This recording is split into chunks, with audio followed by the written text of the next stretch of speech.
4 June মঙ্গলবার দিনভর vote গণনা শেষে ভারতের 18তম লোকসভা নির্বাচনে জয়ী হয় বিজেপির নেতৃত্বাধীন এনডিএ জোট। তবে পুরো ভারতবর্ষের নজর ছিল কংগ্রেসের ফলাফলের দিকে। মাটি কামড়ে পড়ে থেকেও পরপর 2টি লোকসভা নির্বাচনে ভরাডুবি, 3টি বাদে বাকি সব রাজ্যে ক্ষমতা হাতছাড়া হওয়ার পরে অবশেষে কংগ্রেসের ঘুরে দাঁড়ানোর পথে আশার সঞ্চার করে রাহুল গান্ধী। গত কয়েকবারের ভারতের নির্বাচনের ইতিহাস ঘাটলে দেখা যাবে যে কংগ্রেসের পথ তেমন সুগম ছিল না।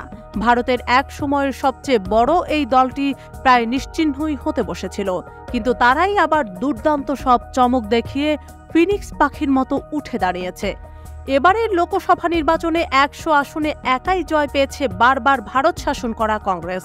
শেষবার কংগ্রেস ভোটের নিরিখে 3 সংখ্যা পার করেছিল 2009 সালে। সেই বছর 206 আসনে জয়ী হয়েছিল কংগ্রেস। দ্বিতীয়বারের জন্য তৈরি হয়েছিল মনমোহন সিংয়ের সরকার। বিগত 2টি লোকসভা নির্বাচনেই বিজেপি যেখানে দারুণ ফল করেছিল, সেখানে ক্রমাগত অবনতি হয়েছিল কংগ্রেসের। 2014 সালে লোকসভা নির্বাচনে মাত্র 44টি আসন পেয়েছিল কংগ্রেস। 2019 সালের নির্বাচনে 52টি আসন পেয়েছিল ঐতিহ্যবাহী এই দলটি। 2014 সাল থেকে কংগ্রেসের যে পতন হয়েছিল তার প্রধান কেন্দ্রই ছিল হিন্দি বলয়। গুজরাট থেকে রাজস্থান, বিহার থেকে ঝাড়খণ্ড, মধ্যপ্রদেশ, উত্তরপ্রদেশ সর্বত্র বইছিল মোদি ঝড়। 543 আসনের মধ্যে 336টি আসনেই জয়ী হয়েছিল বিজেপির নেতৃত্বাধীন জোট national Democratic alliance NDA. BJP একাই 282টি আসন পেয়েছিল। উত্তরপ্রদেশে মাত্র 2টি আসনেই জিতেছিল কংগ্রেস, সেগুলো ছিল আমেঠি ও রায়বরেলি। 2019 সালে বিজেপির জয়ের পথ আরও মসৃণ হয়। বিজেপি একাই পেয়েছিল 303টি আসন।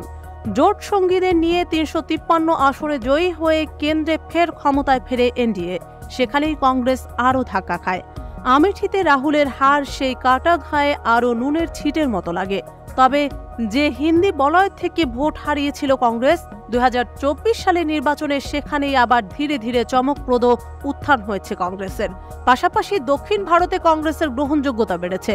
তেলেঙ্গানা ও কর্ণাটকে শাসক দল হওয়ার সুবিধাও কিছুটা হলেও পেয়েছে কংগ্রেস, যদিও সেখানে আসন সংখ্যার হারে এগিয়ে বিজেপি। বিহারে যেখানে 3টি আসনে জয়ী হয়েছে কংগ্রেস, সেখানে কেরালায় 14টি আসনে জয়ী। মোদির ঘর গুজরাটেও একটি আসন ছিনিয়ে নিতে পেরেছে কংগ্রেস। পাঞ্জাবেও তুলনামূলকভাবে ভালো ফল কংগ্রেসের। রাজ্যের শাসক দল আম আদমি পার্টি যেখানে 3টি আসন পেয়েছে, সেখানে কংগ্রেস 7টি আসনে জয়ী হয়েছে। এদিকে সংখ্যাগরিষ্ঠতা হারানো বিজেপির একার পক্ষে সরকার গঠন অসম্ভব হওয়ায় এই সুযোগ নিতে চাইছে কংগ্রেস নেতৃত্বাধীন জোট ইন্ডিয়া। কংগ্রেস নেতা রাহুল গান্ধী এবং মল্লিকার্জুন খড়গ বলেছেন, তারা জোটের বৈঠকে চন্দ্রবাবু নাইডুর তেলেগু দেশম পার্টি এবং নীতিশ কুমারের জনতা দল ইউনাইটেডের বিষয়টি নিয়ে আলোচনা করবেন। এবারের লোকসভা নির্বাচনে সব মিলিয়ে কংগ্রেস খুব আত্মবিশ্বাসী। নিজের সংখ্যাগরিষ্ঠতার ধারের কাছে পৌঁছাতে না পারলেও রাহুল গান্ধী দাবি করেছেন, গোটা দেশ নরেন্দ্র মোদীকে সাফ বলে দিয়েছে, আমরা আপনাকে চাই না।